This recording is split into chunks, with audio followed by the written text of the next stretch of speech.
नमस्कार, आदाब। News 5 AM Jamshedpur में आपका इस्तकबाल। आइए नज़र डालते हैं जमशेदपुर की खबर पर। हिंदुओं के प्रमुख त्योहारों में शुमार छठ महापर्व 2023 देश दुनिया में पूरी श्रद्धा और आस्था के साथ मनाया जा रहा है। 4 दिवसीय छठ महापर्व की शुरुआत नहाय खाए के साथ शुक्रवार सुबह हुई थी। रविवार को तीसरे दिन शाम 5 बजे के बाद से डूबते सूर्य को अर्घ्य देने का सिलसिला जमशेदपुर में भी शुरू हुआ, जो 5:47 तक जारी रहा। वहीं जमशेदपुर में सोमवार सुबह 6:47 पर उगते सूर्य को अर्घ्य देने के साथ ही छठ महापर्व का समापन हो जाएगा। इस साल 17 नवंबर 2023 से छठ महापर्व का आरंभ हुआ था। इस पर्व की शुरुआत नहाय खाए के साथ होती है। इसके बाद खरना, अर्घ्य और पारण किया जाता है। 4 दिन पड़ने वाले इस पर्व में सूर्य देवता के साथ छठ माता की पूजा करने का विधान है। ये व्रत माताएं अपने संतान की लंबी आयु, अच्छे स्वास्थ्य और उत्तम भविष्य की कामना करके रखती हैं। आज छठ पर्व का तीसरा दिन है। इस खास मौके पर डूबते हुए सूर्य को अर्घ्य देने का विधान है।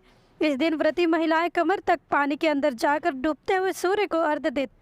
तो वहीं जमशेदपुर के मानगो स्थित स्वर्ण रेखा नदी छठ घाट पर हजारों की संख्या में हर वर्ष की भांति इस वर्ष भी छठ व्रतधारियों ने छठ के तीसरे दिन डूबते हुए सूर्य को अर्घ्य दिया, जहां पूरा वातावरण भक्ति भाव से परिपूर्ण। लोगों ने पूर्ण आस्था के साथ इस दिन का समापन किया और छठ व्रतधारी महिलाओं ने इस दिन के महत्व और विशेष जानकारी भी दी।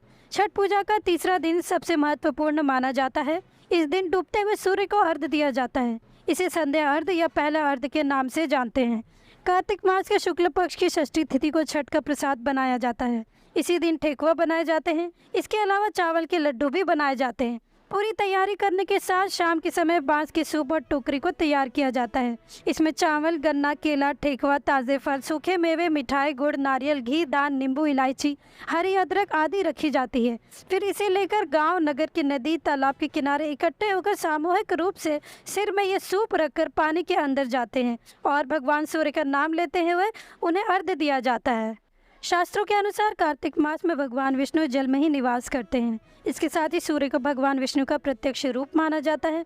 कमर तक पानी में जाकर डूबते हुए सूर्य को अर्घ्य देने का मतलब है कि भगवान विष्णु के सूर्य रूप और उसमें स्थित विष्णु के अप्रत्यक्ष रूप की पूजा एक साथ हो जाती है।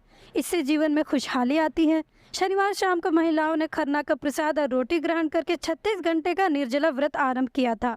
रविवार के दिन व्रती शाम को डूबते हुए सूर्य को अर्घ्य दिया और इसी के साथ अगले दिन यानी सोमवार को उगते हुए सूर्य को अर्घ्य देने के साथ 36 घंटे का व्रत का पारण कर दिया जाएगा।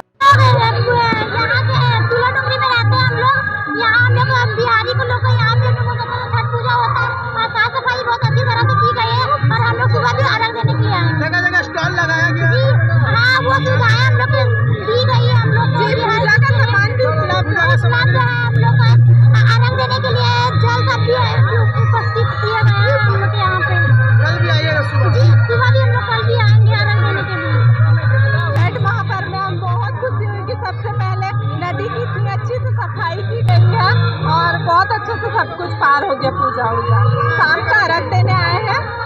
कल भी सुबह आना है? जी, कल भी सुबह आना है पूजा करने।